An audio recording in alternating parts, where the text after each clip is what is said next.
आज के एक्वाटॉक सत्र में मैं अंकिता पाटिल जल जीविका परिवार की ओर से आज के मुख्य वक्ता और सभी दर्शकों का स्वागत करती हूँ। जल जीविका संस्था एक सामाजिक संगठन है जो ग्रामीण भारत में जल आधारित आजीविका, अन्न और पोषण सुरक्षा को सुरक्षित करने के लिए प्रतिबद्ध है। जल जीविका संस्था का उद्देश्य जल संसाधनों की उत्पादक क्षमता को बढ़ाकर रोजगार के अवसर बढ़ाना और गरीबी को कम करने में निहित है। इस लक्ष्य को प्राप्त करते हुए हम ग्रामीण किसानों के लिए ज्ञान साझा करने के लिए एक एक्वाटॉक के माध्यम से एक मंच के रूप में हम सभी एक साथ जुड़े हुए हैं। तो आज के एक्वाटॉक सत्र में हम सूखी मछली उत्पादन व्यवसाय में महिलाओं का सहभाग इस विषय पर चर्चा करेंगे। आज के सत्र के मुख्य वक्ता का परिचय देते हुए मुझे बहुत खुशी हो रही है। डॉक्टर निकिता गोपाल जी, मत्स्यिकी में जेंडर आधारित अमूल्य कार्य उनका रहा है। Doctor Nikita Gopal ji central institute of fisheries technology Cochin में प्रमुख वैज्ञानिक के पद पर कार्यरत रही है। उन्हें मत्स्य पालन में महिलाओं के साथ कार्य करने के लिए एशियन फिशरीज सोसाइटी से मेरिट अवार्ड मिला है। डॉक्टर निकिता के फोरम के हिस्से के रूप में निकिता जी ने चौथे ग्लोबल सिंपोजियम में भी भाग लिया था। उन्होंने GFF4 की कार्यक्रम समिति की चेयरपर्सन की भी भूमिका निभाई थी, जिसमें 16 देशों के प्रतिनिधि सहभागी थे और उनमें 25 पेपर्स उन्होंने प्रस्तुत किए। GAF4 के हिस्से के रूप में 4 विशेष अंतरराष्ट्रीय वर्कशॉप भी उन्होंने आयोजित किए हैं और जेंडर को लेके मैडम का बहुत अपना उसमें हिस्सा रहा है। और हम तुरंत आज के सत्र की ओर आज बढ़ेंगे। मैडम कृपया सत्र शुरू करें। Thank you Ankita.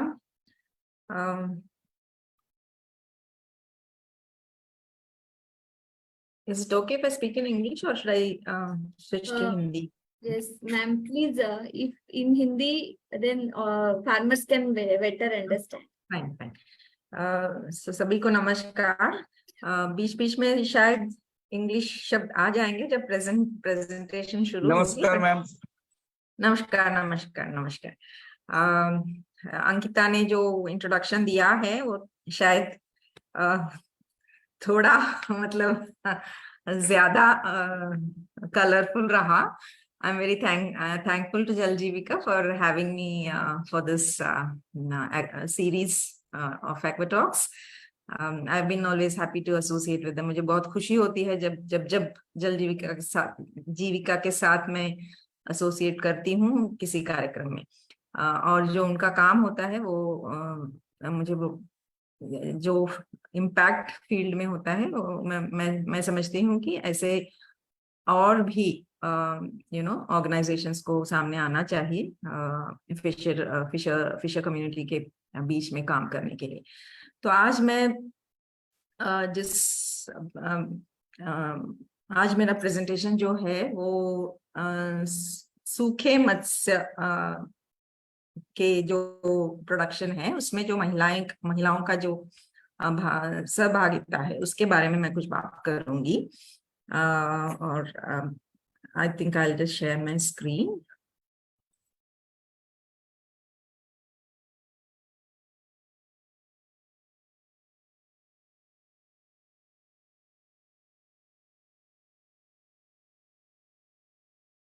इसमें जो हिंदी में जो लिखा है वो शायद मैं अंकिता का जो स्लाइड था उसमें से मैंने लिया है। सूखी मछली उत्पादन व्यवसाय में जो महिलाओं की सहभागिता है। जो नीचे आप देख रहे हैं वो हमारी जो साड़ियां हैं उसमें जहां मछली आती है ना वो उसका एक रिप्रेजेंटेशन है जो उड़ीसा का जो साड़ी है, और वो मतलब बातिक प्रिंट वाला साड़ी है। तो आप देख सकते हैं कि मछली और जो है वो हमारे कल्चर में कितना इनग्रेन्ड है। मतलब हमारे कल्चर में मछली का एक बहुत पहले से ही एक स्थान रहा है।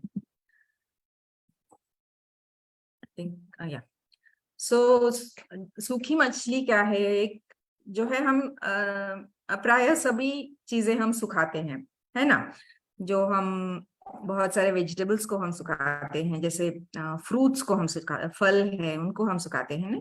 जैसे आम का रस हम सुखा कर रखते हैं, जो बहुत दिन वो रहता है, सालों तक हम उसे रख सकते हैं।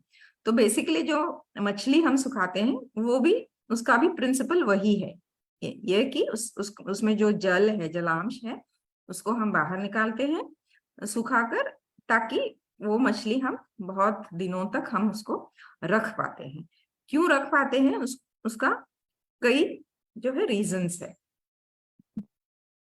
एक मछली जब हम उस व्यवसाय में हैं तो एक सोर्स ऑफ इनकम है, इससे हमें आमदनी होती है, ठीक है।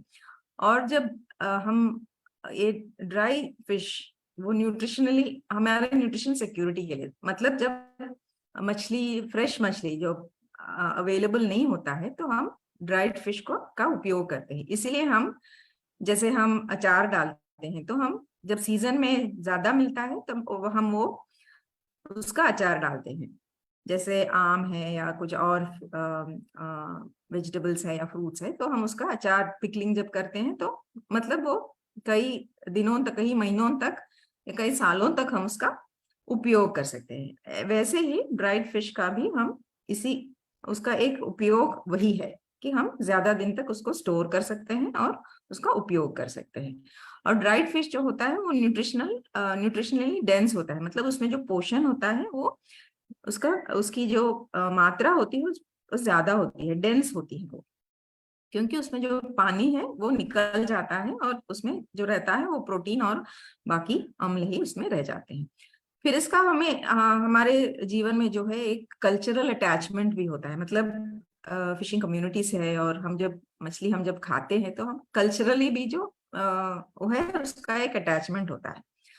और हमारे यहाँ से हम सब जानते हैं, बहुत सारे लोग बाहर जाकर काम करते हैं, बाहर देशों में जाकर काम करते हैं, तब अगर ऐसा एक खाद्य पदार्थ मिल जाए उनको, तो उसका बहुत नॉस्टैल्जिया होता है, मतलब घर की याद आती है उनको। और जो ये इस स्लाइड में आप पिक्चर देख रहे हैं, वो हमारे केरल के ही एक मंदिर का है। वो परशनीकड़व मुत्तप्पन का एक मंदिर है। वहां पर ये सूखे मछली जैसे है, भोग जैसे चढ़ाया जाता है उस मंदिर में, तो कस्टमरी भी कुछ जगहों पर इसका सिग्निफिकेंस है। और एक जो मैंने पहले भी बताया कि it is a source of income, so there is a element of disaster preparedness। जब कोई अनहोनी होती है, तब हमें जब फ्रेश फूड या फ्रेश फिश की अवेलेबिलिटी नहीं होती है, तब हम ड्राई फिश पर डिपेंड कर सकते हैं, क्योंकि हम इसे स्टोर करते हैं। और जब सूखी मछली की बात होती है, तो उसका जो एक डेफिनेशन है वो ही अब एक्सपैंड हो रही है, मतलब सिर्फ सुखाना नहीं है, उसको क्योरिंग भी कर सकते हैं। क्योरिंग मतलब उसको नमक में डालकर रखते हैं, और उसके बाद उसको पूरी तरह से सुखा सकते हैं, या फिर परसेंटेज में वेरिएशन होता है सुखाने के लिए, पर क्योंकि उसमें नमक डालते हैं तो वो अधिक समय तक उसे रख सकते हैं। या फिर स्मोकिंग है, जो यहाँ आप पिक्चर देख रहे हैं वो कश्मीर में होता है, वहाँ स्मोकिंग कर रहे हैं, मतलब जो स्मोक है उसमें उसको धीरे धीरे से सुखाया जाता है और उसको प्रिजर्व किया जाता है। और फिर फर्मेंटेशन बोलते हैं, फर्मेंटेड प्रोडक्ट हमारे नॉर्थ ईस्टर्न स्टेट्स में, जैसे असम है या मणिपुर है या त्रिपुरा है, वहां पर हम ज्यादातर फर्मेंटेड प्रोडक्ट्स देखते हैं। उसको जो है घड़ों में उसको धरती के अंदर तेल के साथ रखा जाता है, और कुछ महीनों के बाद उसको खाना बनाने में, जो करीज बनाते हैं उसमें वो यूज करते हैं, वो फर्मेंटेड प्रोडक्ट है। तो अलग अलग प्रोडक्ट्स को आज ड्राइड फिश या सूखे मछली के वो एक ब्रॉड डेफिनेशन में लाते हैं। और कई ऐसे प्रजाति है मत्स्य के जिसको सुखाया जाता है, जैसे कि एंकोवीज है या सार्डिन्स है या मैकरल है, ये सब मराइन फिश है। रिबन फिश है जो आप और बॉम्बे डके ज्यादातर आपने देखा होगा, मुम्बिल बोलते हैं उसको। अगर आप महाराष्ट्र रत्नगिरी वो साइड में आप ज्यादा उसको उसको देखने को मिलता है। जैसे मुम्बिल है, उसको ज्यादातर उसमें पानी होता है वो फिश में। उसको दो जो है दो फिश को उसका जो मुंह का भाग है उसको बांधकर एक इसमें टांग देते हैं और उसे सुखाया जाता है। तो वो बहुत दिनों तक, बहुत महीनों तक वो वैसे ही रहता है। और उसको पाउडर करके भी स्पाइस के रूप में डाला जाता है। जैसे हम मसाले डालते हैं वैसे भी कुछ करीज में डालते हैं लोग, या फिर वैसे भी उसको फ्राई करके खा सकते हैं। तो दैट्स वेरी कॉमन। वो उस स्ट्रेच में जो महाराष्ट्र गुजरात वो स्ट्रेच में है, और इस तरफ भी जैसे बंगाल में भी उसको देखने को मिलता है। फिर बड़े बड़े बड़े मछली हैं, जैसे रेज है या शार्क है या कैटफिश है, उसको भी सुखाया जाता है। जैसे काट के पीस करके या फिर उसको गट करके, मतलब उसका अंदर का जो ये होता है इंटेस्टाइन सब निकाल के उसको कुछ को सॉल्ट करके करते हैं, या फिर बिना नमक के भी ड्राई करते हैं। तो स्पीशीज जो है बहुत सारे स्पीशीज को करते हैं। फंडामेंटली क्यों ड्राई करते हैं, कब ड्राई करते हैं, जब ज्यादा कैच होता है, जब फिश की कैच ज्यादा होती है तभी उसको ड्राई किया जाता है। और जब इसका सूखने का जब प्रोडक्शन की बात जब होती है, तब कहाँ कहाँ इसका ज्यादा प्रोडक्शन होता है। जैसे कॉमन सेंस है कि कोस्टल रीजन्स में, जैसे तट है, तटीय रीजन्स है, वहां पर ज्यादा ड्राई फिश की प्रोडक्शन होती है। और स्मोक्ड फिश कोस्टल एरिया में भी होती है, और कई इनलैंड रीजन्स में भी स्मोकिंग, जैसे हमने बताया कश्मीर में है और उड़ीसा में करते हैं और आंध्र तेलंगाना में करते हैं। तो बहुत इनलैंड रीजन्स में भी स्मोकिंग करते हैं। और फर्मेंटेड फिश थोड़ी रीजनल है, ज्यादातर नॉर्थ ईस्ट हमारे जो पूर्व नॉर्थ ईस्ट में ही होता है वो। मेथड्स आप जानते होंगे, सन ड्राइंग बहुत ही कॉमन है। सन ड्राइंग जैसे ओपन में सूर्य की जो है हीट और लाइट में ड्राई किया जाता है। पहले तो बीच के सैंड के ऊपर ही ड्राई करते थे, अब थोड़ा लोग उसमें ध्यान दे रहे हैं। जैसे कयर का मैट होता है उसमें करते हैं, या फिर प्लास्टिक शीट में एडवाइजेबल नहीं है, फिर भी लोग कर रहे हैं। प्लास्टिक शीट में कर रहे हैं, नहीं तो वुड के जैसे लकड़ी के शीट्स पैनल्स हैं उसके ऊपर करते हैं, या फिर कंक्रीट के ऊपर करते हैं, प्लेटफॉर्म्स के ऊपर। तो कई तरह से सन ड्राइंग करते हैं। और फिर जब क्यूरिंग होता है, क्यूरिंग मतलब उसको नमक में डाल के जब उसको ट्रीट किया जाता है, और उसके बाद उसको इधर सुखाया जाता है, या कभी कभी पूरी तरह सुखाया जाता है, कभी उसका परसेंटेज वेरी होता है। तो वो कंक्रीट टैंक्स में, जैसे सीमेंटेड टैंक्स है, उसमें किया जाता है। फर्मेंटेशन जो मैंने कहा उसको घड़ों में किया जाता है, जो मिट्टी के घड़े होते हैं उसमें करते हैं। और नए भी तरीके आ रहे हैं, जैसे ड्रायर्स हैं। आपने सुना होगा ड्रायर्स के बारे में। तो बहुत सारे ड्रायर्स हैं आजकल, जो नॉट जस्ट मछली बट बाकी के जो वेजिटेबल्स हैं और फ्रूट्स हैं उसको भी उसमें सुखाया जाता है। तो आजकल नए कुछ तरीके भी अपनाने लगे हैं लोग।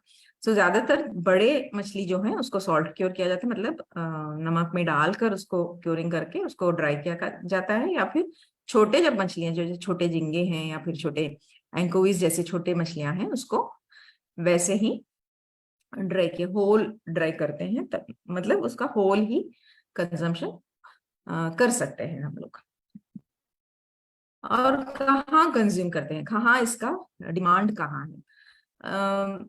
आंतरिक बाजार में ही इसका बहुत अच्छा ही डिमांड है। जो प्रोड्यूस करते हैं, मतलब जो मछली सुखाते हैं, उन कम्युनिटीज में भी, और बाकी डोमेस्टिक मार्केट में भी कंज्यूमर्स इसके हैं।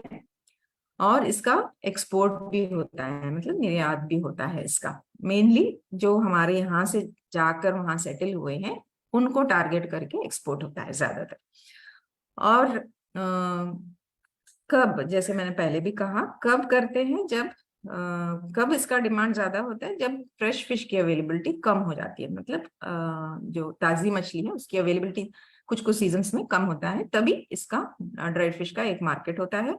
और जो रिमोट एरियाज है जहाँ फ्रेश फिश मतलब ताजी मछली पहुंचना और पहुंचाना मुश्किल होता है, वहां उन एरियाज में भी इसकी बहुत अच्छी डिमांड होती है।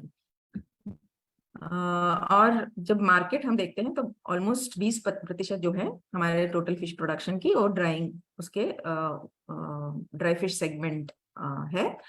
और आजकल बहुत निर्यात भी, मैंने बताया, निर्यात भी हो रहा है। ये marine products export development authority के जो फिगर्स हैं वो बता रहे हैं कि 2022-23 जो पिछले साल ऑलमोस्ट 2 लाख टन जो है सूखी मछली का निर्यात हुआ।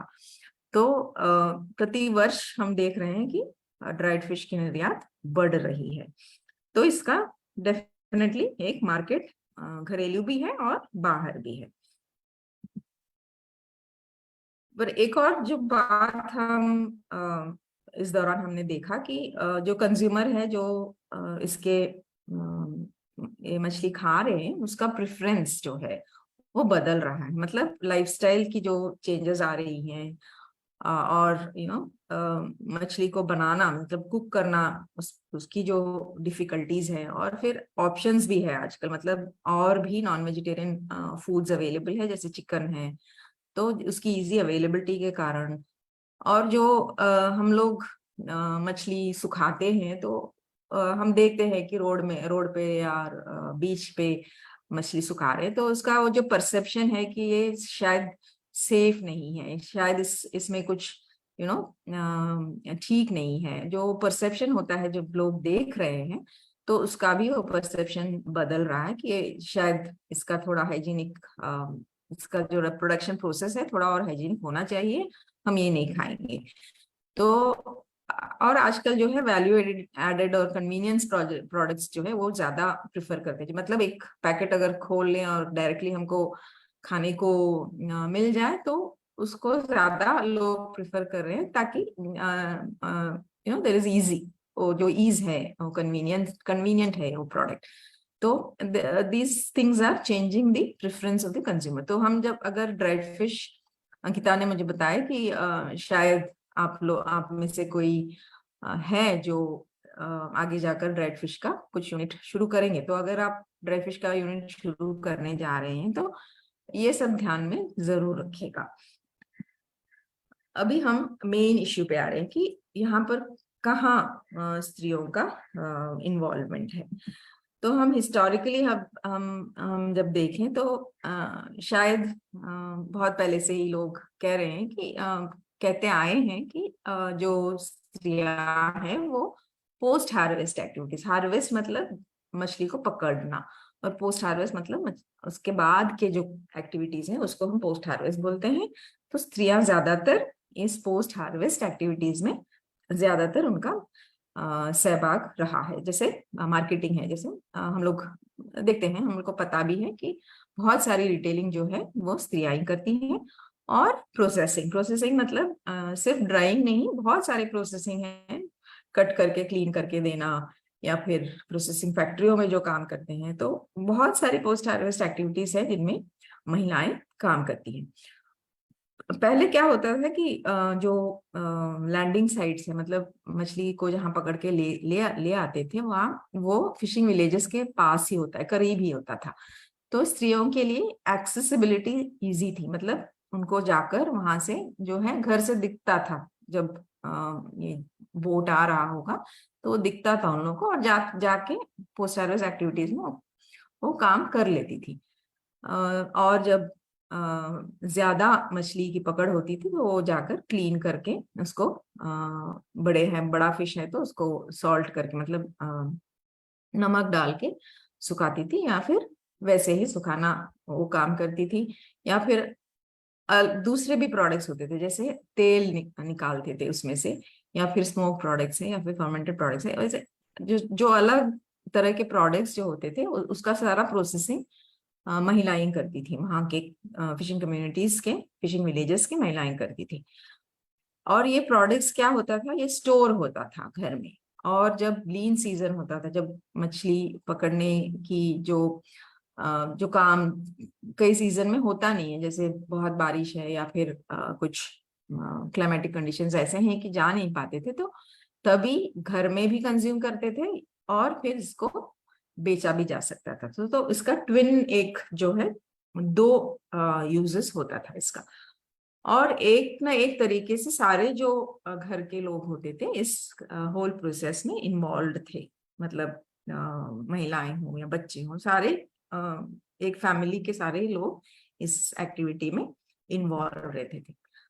पर ओवर टाइम, मतलब समय के जाते हुए ये जो फिश लैंडिंग है वो बहुत थोड़ा और ऑर्गेनाइज्ड हुआ, और हार्बर बने, लैंडिंग सेंटर बने, और ये फिशिंग विलेजेस से थोड़ा दूर होने लगा। तो फिर स्त्रियों को जाना मुश्किल होता था, क्योंकि जो स्त्रियां हैं, जो महिलाएं हैं, उनका हम सब जानते हैं बाहर का काम ही नहीं, घर के अंदर का बहुत का सारा काम स्त्रियां ही करती हैं। मतलब बच्चों की देखभाल, या घर में बड़े बुजुर्ग होते हैं उनकी देखभाल, और फिर जो खाना बनाना, या फिर cleaning, all these house hold chores, जो घर के जो काम होते थे, वो ज्यादातर हम अभी भी जानते हैं, जो बदल रहा है समय, बट फिर भी ज्यादातर काम ये स्त्रियां ही करती है। मतलब बोथ, इसको रिप्रोडक्टिव रोल्स बोलते हैं, तो रिप्रोडक्टिव रोल्स भी करना पड़ता था, प्रोडक्टिव रोल्स भी करना पड़ता था। जब हार्बर और फिशिंग विलेजेस से दूर होने लगा, तब स्त्रियों को जाने की जो डिफिकल्टी होने लगी, तो एक्सेस भी, मतलब फिश ये प्रोसेसिंग के लिए, ड्राइंग के लिए, जो फिश की अवेलेबिलिटी है वो भी कम होने लगी।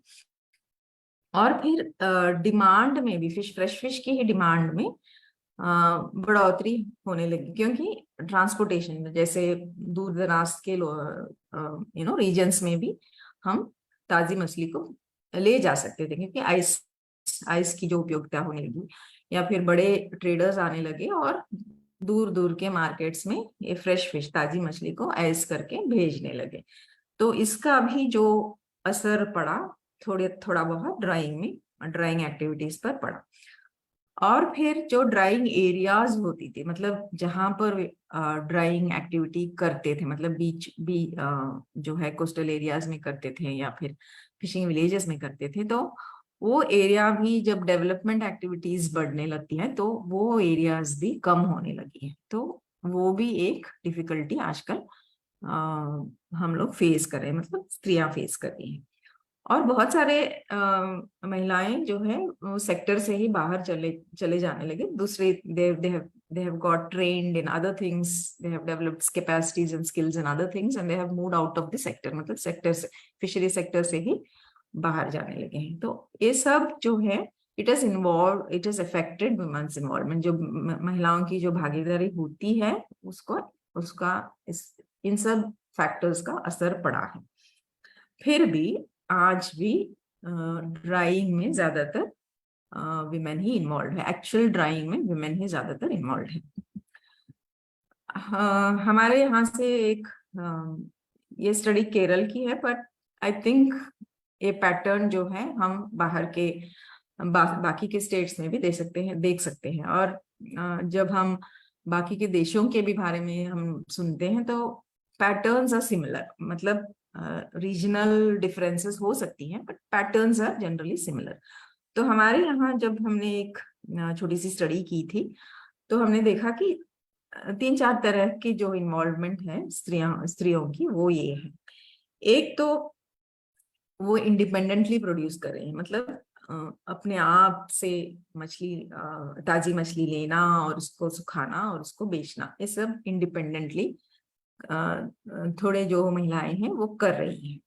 पर इनका जो स्केल ऑफ ऑपरेशन है, मतलब जितना वो फ्रेश फिश लेती हैं और जितना वो सुखाती है, 3-4 दिन लग जाते हैं सुखाने में, तो जितना वो सुखाती हैं और जो बेचने का वो जो पैटर्न होता है, वो बहुत बहुत स्मॉल स्केल होता है, मतलब बिल्कुल सबसिस्टेंस, मतलब जो इनकम आमदनी इससे होती है, तो डे टू डे के लिए ही सफिशिएंट है। कमर्शियल या सेमी कमर्शियल या कुछ भी नहीं बोल सकते इसको, this is just very very small scale subsistence level operations.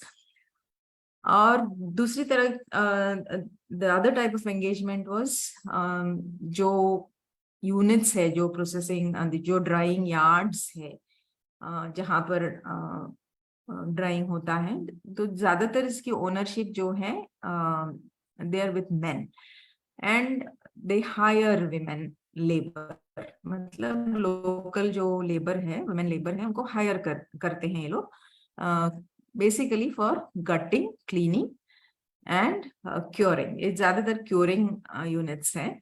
Curing मतलब जो नमक में जो मछली को रखकर उसको फिर सुखाते हैं, तो वो कार्यक्रम है, वो जो एक्टिविटी है। तो इसके लिए महिलाओं को वो लोग हायर करते हैं, मतलब वेज, एक फिक्स्ड वेज देते हैं और उस पर डे इतना वेज देकर उसको महिलाओं को हायर करते हैं। और फिर दूसरे यूनिट्स हैं जो उसका भी ओनरशिप मेन के साथ है, जो माइग्रेंट लेबर है, जो बाहर के स्टेट से आकर जो सेटल करते हैं, वैसे लेबर को हायर करते हैं। So there are women who are migrants who have come here along with their, probably with their families, with their husbands, तो and they are working in units that are owned and operated by main.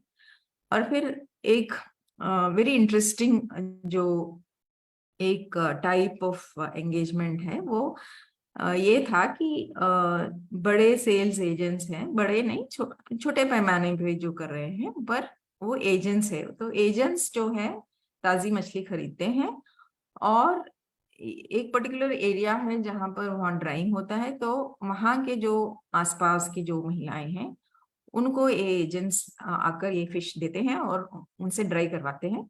तो इनको कोई risk नहीं है, ये these women, जो ये महिलाएं जो हैं, इनको कोई रिस्क नहीं है, क्योंकि एजेंट्स खरीद रहे हैं फ्रेश फिश, उनको दे रहे हैं और इनको बस ये करना है कि ड्राई करके वापस दे दो। तो there is no risk low risk है, फेयरली इंडिपेंडेंट है। अगर करना चाहते हैं तो करेंगे, नहीं तो नहीं करेंगे। और फिर जो वर्किंग अरेंजमेंट है वो म्यूचुअली एग्रीएबल है, मतलब बातचीत होकर रेट वेट फिक्स कर देते हैं। तो ये ब्रॉडली ये 3-4 methods of engagement of involvement of women was noticed. तो इसी का मैं थोड़ा फोटोज दिखा रही हूँ आपको। जो मैंने बोला इंडिपेंडेंट प्रोड्यूसर्स है, मतलब खुद से फिश हार्बर से डायरेक्टली फिश लेते हैं। हार्बर से फिश लेना मतलब ओपन ऑप्शन ऐसा कुछ नहीं है, पार्टिसिपेट नहीं करते हैं। एग्रीमेंट है कुछ बोर्ड्स के साथ कि जो वेस्ट फिश है उनका, या वेस्ट फिश जो, कैन आई कंटिन्यू? या वेस्ट फिश जो है वो उनको दे दे, और वो क्या करती हैं, उसको सुखा के, ये ज्यादातर फीड के लिए जाता है, मतलब जो आहार है, मतलब पोल्ट्री फीड या ऐसा कुछ फीड है, तो ये फिश उसी के लिए जाता है। तो what they do is they dry it, वहीं पर हार्बर के आसपास वो उसे सुखाकर एजेंट्स आते हैं तो उनको वो बेचते हैं। तो जब वो ड्राई कर रहे हैं उसमें अगर उनको अच्छा वाला फिश मिलता है, अच्छा स्पीशीज मिलता है, तो उसको लोग अलग कर देते हैं और अलग से सेपरेट करके ड्राई करते हैं। और वो जो फिश अलग से वो करते हैं उसका वो मार्केटिंग खुद करती है। मतलब जो बल्क में जो वेस्ट ट्रैश फिश आता है वो ड्राई कर कर वो एजेंट्स को देते हैं, और उसमें अगर कुछ है जो एडिबल है वो फिश ड्राई करके डायरेक्टली ये मार्केट करती है। तो मैंने कहा कि बेसिकली डेट कंपनी को मिलता है। और हमने और वेरी इंटरेस्टिंग चीज ऑब्जर्व की थी, थोड़े एज्ड है, मतलब देर ऑलमोस्ट 50-60 प्लस।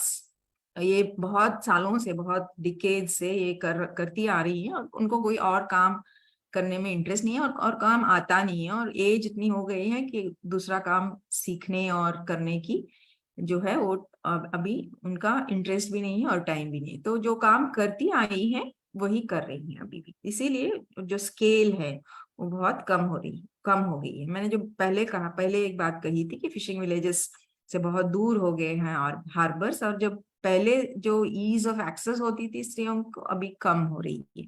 तो इसीलिए ऐसा एक माहौल हम देख रहे हैं। और दूसरा जो मैंने कहा हायर्ड लेबर है, जो दूसरे यूनिट्स में जाकर काम करती हैं, तो ज्यादातर ऑक्शन में जो पार्टिसिपेट करते हैं वो ज्यादातर मेन होते हैं। वहां मेन ओपन ऑक्शन में पार्टिसिपेट करके ताजी मछली ले आते हैं, और स्त्रियां जो होती है वो कटिंग करती हैं या डी कटिंग करती है, जो अंदर की जो ये सब होती है वो निकालती हैं और उसको सॉल्ट में डालकर उसको क्योरिंग करती हैं। और जो हेवी वर्क होता है, जैसे बड़े क्रेट्स को उठाना, और या बड़े टैंक्स में से जो क्योर्ड फिश है उसको उठाना, वो सब ज्यादातर मेन लेबर करते हैं। और मेन को 700 से 1000 रुपए पर दिन उसका वेतन होता है, और वुमेन को 500 से 700। जो मैंने कहा there is a wage differential, जो मेन और वुमेन में जो शायद काम हेवी या लाइट काम नहीं है, विमेन भी उतनी ही, जो महिलाएं हैं उतनी ही समय शायद काम करती हैं, बट उनको वेज कम दिया जाता है। और विमेन लेबर में भी दो टाइप के लेबर है। एक तो जो परमानेंट है, जो मतलब they are associated with the unit for a very long time. और फिर ऐसे भी कुछ महिलाएं हैं जो टेम्पररी करती हैं वर्क, मतलब जब फिश ज्यादा होता है इस यूनिट में तब आकर काम करके चली जाती हैं, they are not permanently associated. और एक और इंटरेस्टिंग बात थी कि पहले फिशिंग कम्युनिटी के ही लोग इसमें ज्यादा काम करते थे, बट आजकल तो और भी जो आसपास के लोग हैं वो भी इसमें काम कर रही हैं।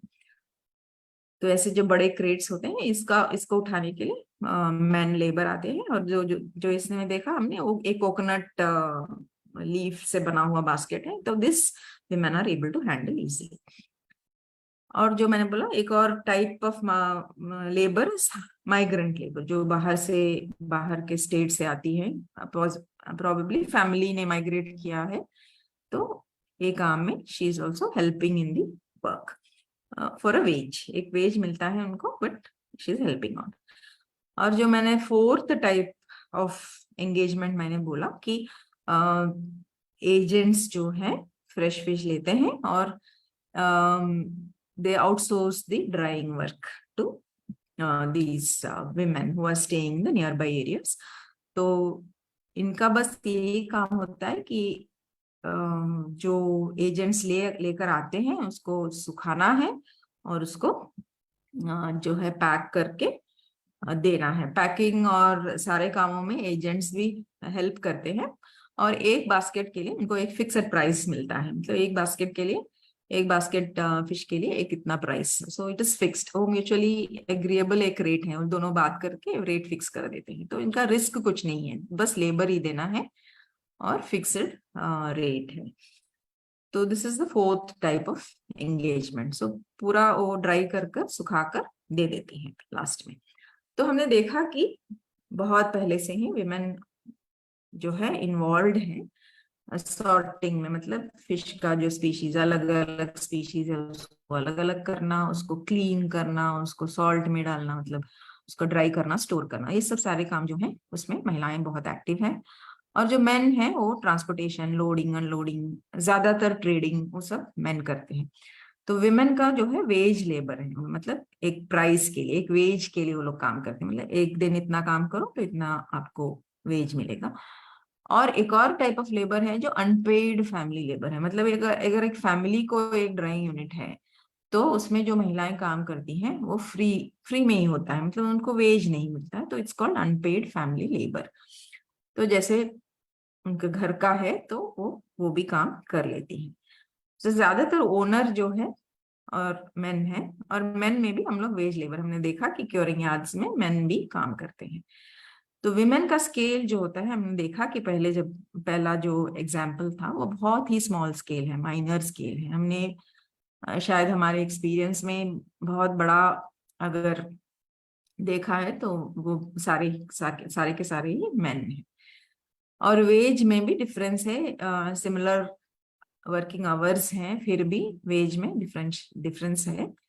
और मोस्ट ऑफ द होलसेलिंग में जो काम करते हैं वो ज्यादातर मेन है।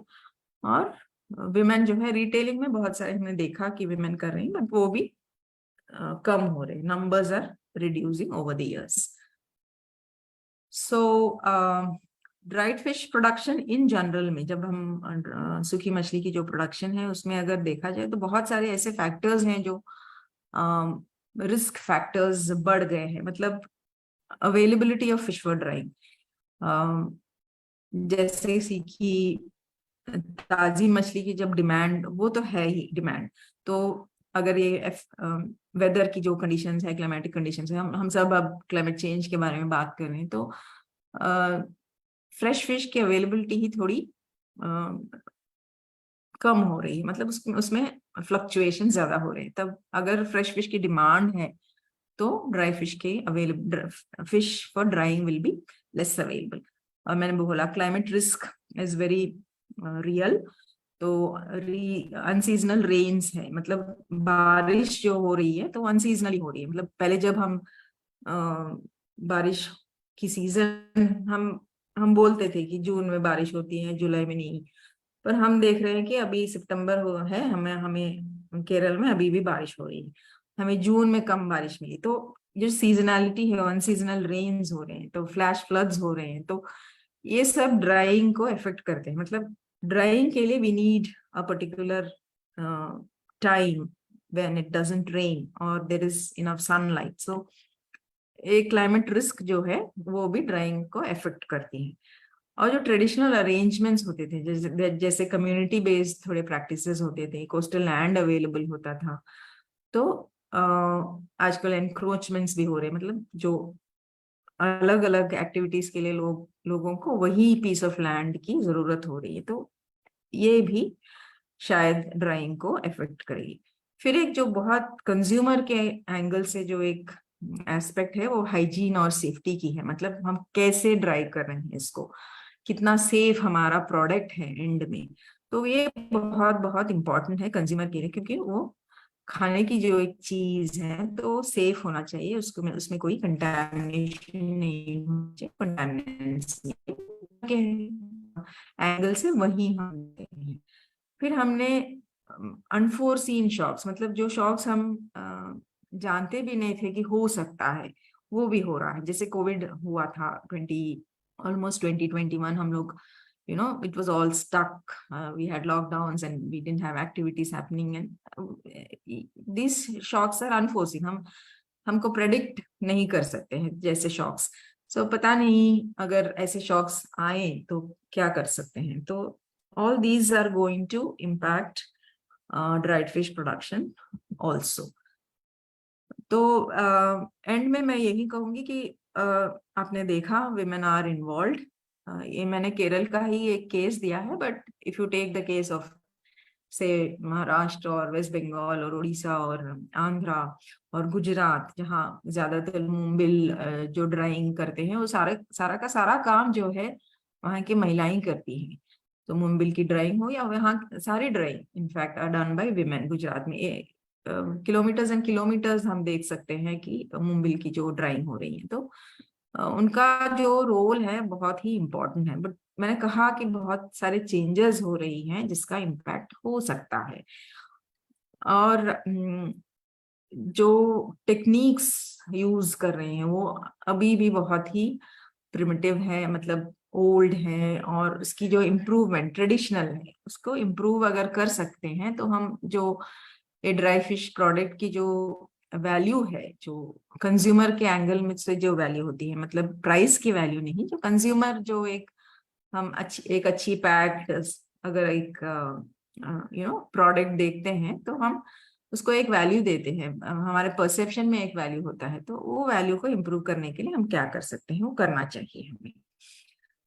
तो हमने देखा कि जो फिश वैल्यू चेन्स हैं, जो मत्स्य सुखाने की जो वैल्यू चेन है, वो बहुत ही जेंडर्ड है। मतलब women are doing some work and men are doing the others. So और women को प्रोडक्टिव एक्टिविटीज ही नहीं, जो ड्राई फिश प्रोडक्शन की नहीं, बट घर की भी जो देखभाल उनको करनी पड़ती है, तो दोनों काम उनको एक साथ ले जाना पड़ता है।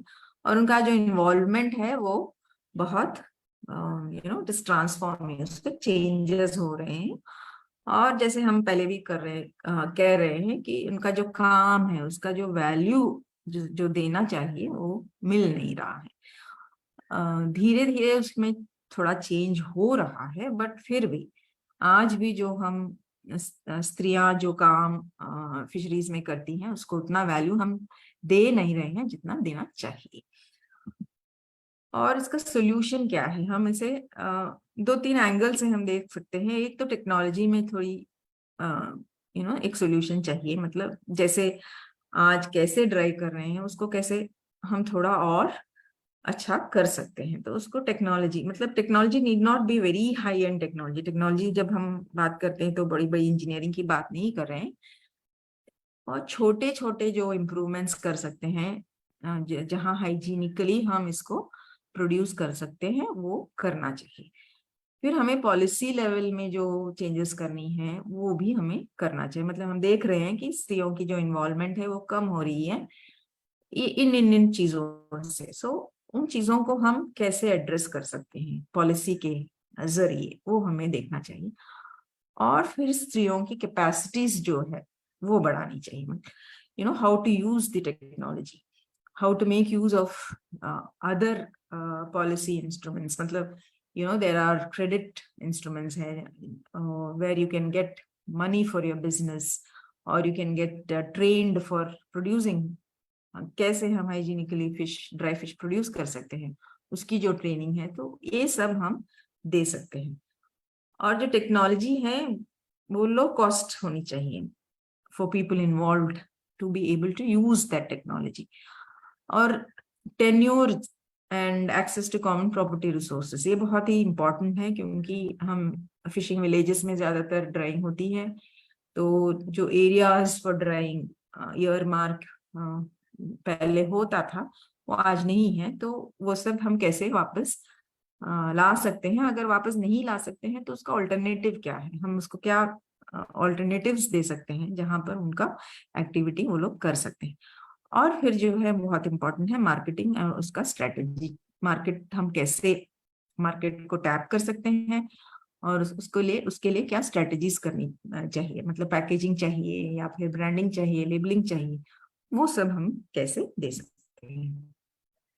तो ये स्लाइड मैंने जो अंकिता अंकिता के साथ जो बातचीत ये प्रेजेंटेशन के पहले हुई, उसके बाद मैंने ये ऐड किया, क्योंकि पिछले साल हम एक बहुत ही स्मॉल स्केल फिशरीज में हम लोग एक प्रोजेक्ट हमने किया था। तो वहां जब हमने बात की, वहां भी महिलाएं मच्छी को सुखा रही हैं, और पहले बीच पे सुखाती थी, अब बीच जो है इरोजन हो रही है, तो इसीलिए गवर्नमेंट ने वहां पर सी वॉल बनाया है। तो ये क्या कर रही है आजकल, सी वॉल पे जाके वो सुखा रही है। सी वॉल तक पहुंचना मुश्किल है उन लोगों के लिए, क्योंकि थोड़ा हाइट में है। और फिर वहां जब जाकर वो सुखाती है तो जो धूप के वजह से उनको बहुत इट्स वेरी इंटेंस, तो उनको इश्यूज हो रहा है, हेल्थ के इश्यूज हो रहा है। But they can't go and come back very easily, they have to drive there. तो थोड़े एक दो घंटे उनको वहीं पर बैठकर उसको सुखाकर फिर वो नीचे ले आती हैं, फिर जाकर दूसरे दिन वापस वो सुखाने के लिए जाती हैं। तो हमने उनसे बात की, और ड्राइंग रैक जो है वो एक नई चीज नहीं है। रेज्ड प्लेटफॉर्म्स फॉर ड्राइंग बहुत सालों से लोग कहते आ रहे हैं कि ड्राइंग प्लेटफॉर्म्स बनाने चाहिए। पर अगर एक ड्राइंग प्लेटफॉर्म ज्यादातर लोकली अवेलेबल मटेरियल से बनता था, जैसे वुड है या फिर ऐसे मटेरियल से बनता था, लकड़ी के मटेरियल से बनता था, हमने सोचा क्यों नहीं हम इसे स्टेनलेस स्टील में, फूड ग्रेड स्टेनलेस स्टील में बनाया जाए इसे। तो हमने उसको ये एक प्रपोजल हमने रखा कि हम फ्राइड ड्राइंग रैक बनाएंगे आपके लिए स्टेनलेस स्टील के।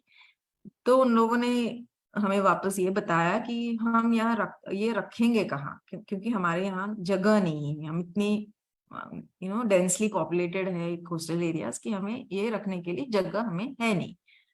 तो हमने एक और स्टेप आगे बात करके हमने इसको फोल्डेबल बनाया। मतलब after using you can fold it, इसको फोल्ड करके एक जगह आप रख सकते हैं इसको। ये आइडिया उनको अच्छा लगा, और हमने इसको फैब्रिकेट किया, और एक कोऑपरेटिव सोसाइटी के जरिए हम लोग इसको हम उस फिशिंग विलेज में हमने दिया है। और जिनको ड्राइंग करनी है तो वो कोऑपरेटिव सोसाइटी में आएंगे, और ये cooperative society will give it to them for using. ये बहुत ही स्मॉल स्केल है। यहाँ ज्यादा से ज्यादा 1 से 15 किलो फिश ड्राई कर सकते हैं एट ए टाइम। तो बहुत ही स्मॉल स्केल के लिए, बट मैं ये कहना चाहती हूँ कि ऐसे मॉडल्स हम डेवलप कर सकते हैं which are suitable to the people who are using the technology need not necessarily be high end, technology हमेशा हाई एंड होनी जरूरी नहीं, हमें टेक्नोलॉजी बहुत ही सिंपल, बहुत ही जो यूजर फ्रेंडली जो कहते हैं, और लो कॉस्ट टेक्नोलॉजी भी हो सकता है। तो this is just an example I wanted to tell about how you can co-create a technology to continue the engagement of women in fish drying. So with that I will end. Thank you very much.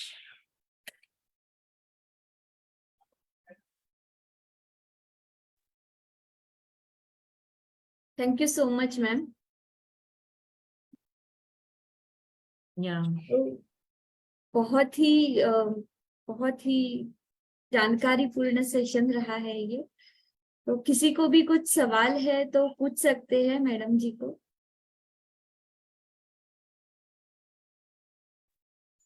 Pannalal बिरोटे बात कर रहा हूँ, औरंगाबाद महाराष्ट्र से। इस सूखी मछली सुखाने के लिए ड्रायर यूनिट कहीं मिलता है क्या? Dryer unit? या ड्राइंग यूनिट है। मैं central institute of fisheries technology में काम करती हूँ, और हमारे यहाँ फिश प्रोसेसिंग और इंजीनियरिंग दोनों डिवीजन है। और फिश इंजीनियरिंग डिवीजन जो है वहाँ वो उनका बेसिक जो काम है वो ड्रायर्स में ही हो रहा है।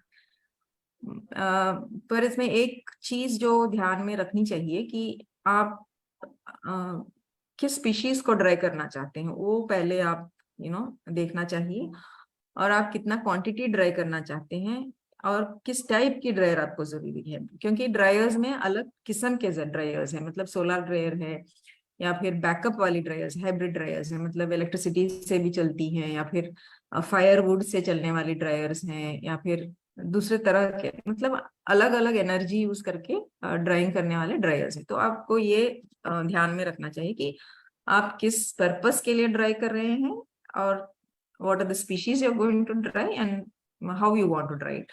वेरी लो कॉस्ट से बहुत हाई कॉस्ट वाली बहुत range dryers are available. So depending on what activity you want to do, you have to decide the dryer. And I think it is better to take technical help in arriving at the right type of dryer. हम बहुत direction से हम ये सुनते आते हैं कि dryers यहाँ इंस्टॉल किया है, यहाँ इंस्टॉल किया है किसी स्कीम में, और वो वर्क नहीं कर रहे हैं।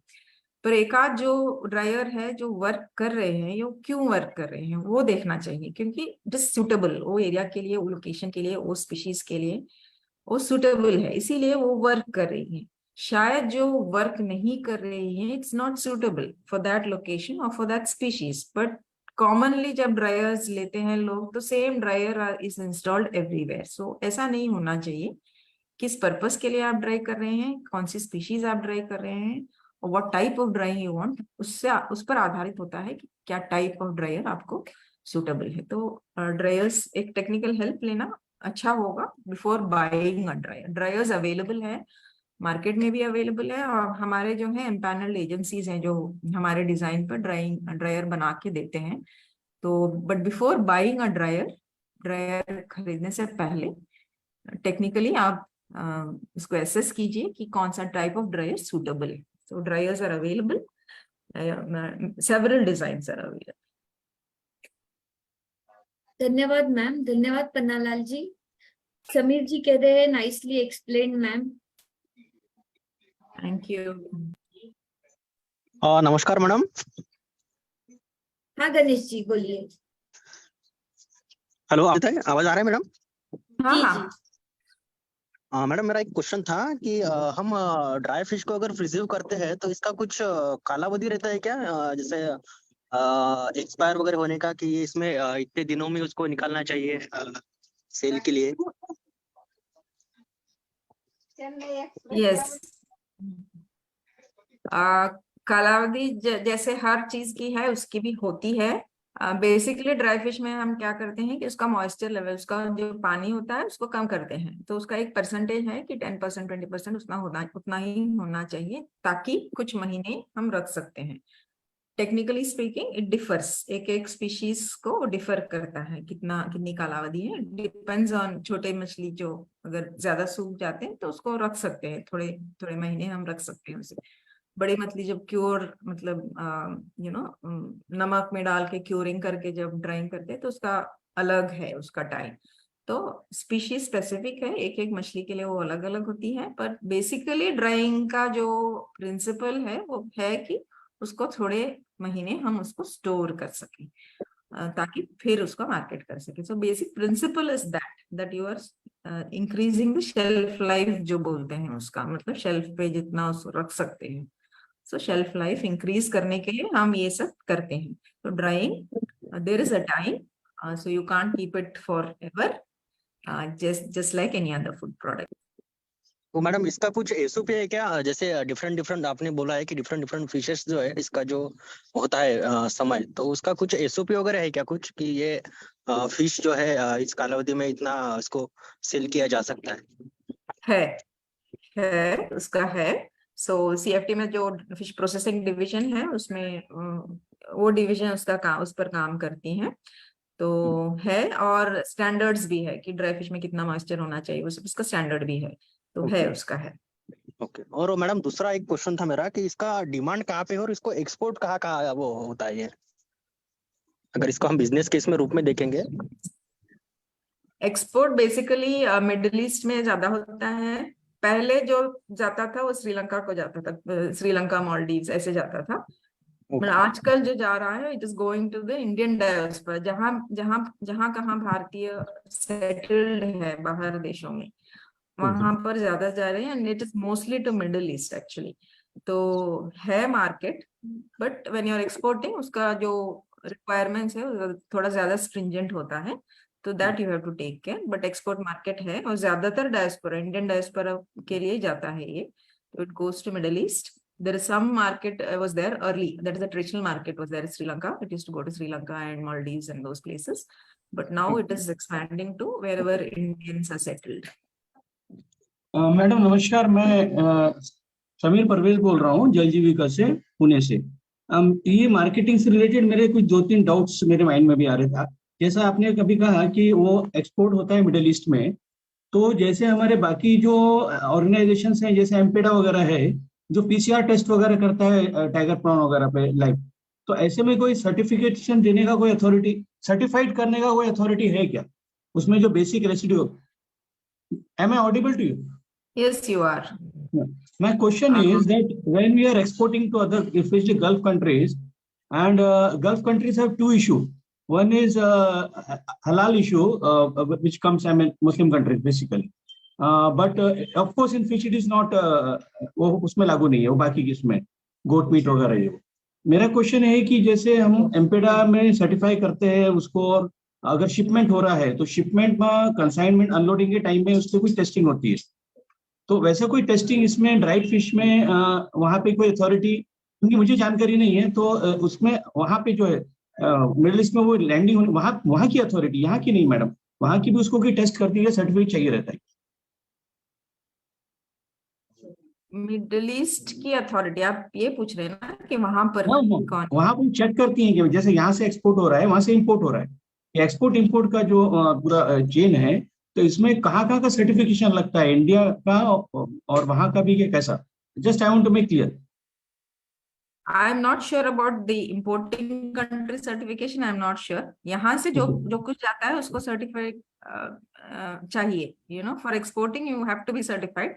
And when it is going to a particular country, there are importing country standards. तो उसी के standards के हिसाब से यहाँ certification होता है. For instance, if you are exporting frozen fish to say Europe or somewhere, you have to follow European Union guidelines. उसी का certificate चाहिए यहाँ से. So even for dry fish, whatever the importing country is asking, that certificate you have to provide from here. I am not sure whether they do testing there. That I cannot answer because I don't know. But definitely, if you want to export from here, you have to have a certificate. It happens in shrimp, basically. What I've seen when I was MPED training, I had learned that thing. दूसरा मेरा एक question है. Can I ask one more question, please, with your kind permission? My another question is that which is the state presently in India where this dried fish is getting its shelf in some mall or something? What is मतलब liking कैसा है लोगों का states में अगर हम देखें तो जैसे India में which state is having more liking for fish for I mean in this thing Right. हाँ malls में या अच्छे बड़े shops में please. Actually, I don't know. Demand is a very personal choice, but malls में तो हमारा at least I live in Cochin. We get in malls here. We get dried Right. fish in malls here, and we actually have an incubator who does dried fish, a good packed dried fish for the domestic market. So we are having incubators who are doing that, and I think the demand for dried fish is, I think it's there all across. If you see coastal it's- areas, I think North is yeah. just yeah. So if we in Maharashtra state, if we go for this program by through Jal Jeevika and with some producer group, if we prepare some producers, train them, give them proper training and some handholding support through Aquafund or something, will there be good market for state like Kerala? Yeah, definitely. Not just Kerala. I think even Maharashtra has a good market. You have dried fish coming from Gujarat to Maharashtra. So, there is a lot of cross. No, And the biggest dry fish market is in Assam. If you look at the Yeah. Jagi Road market, which is the biggest market in dry fish market in Asia itself.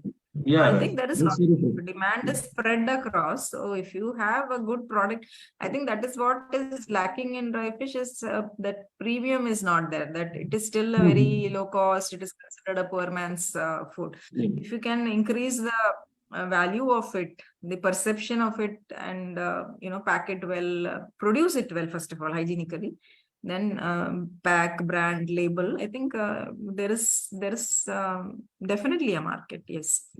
Thank you, Anna, for sparing time for me. Thank you.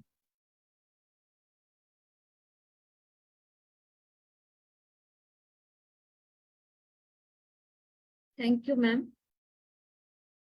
और जैसे कि अभी हमारे पास सीमित समय रहता है, हम अभी सत्र के अंत की ओर बढ़ते हैं।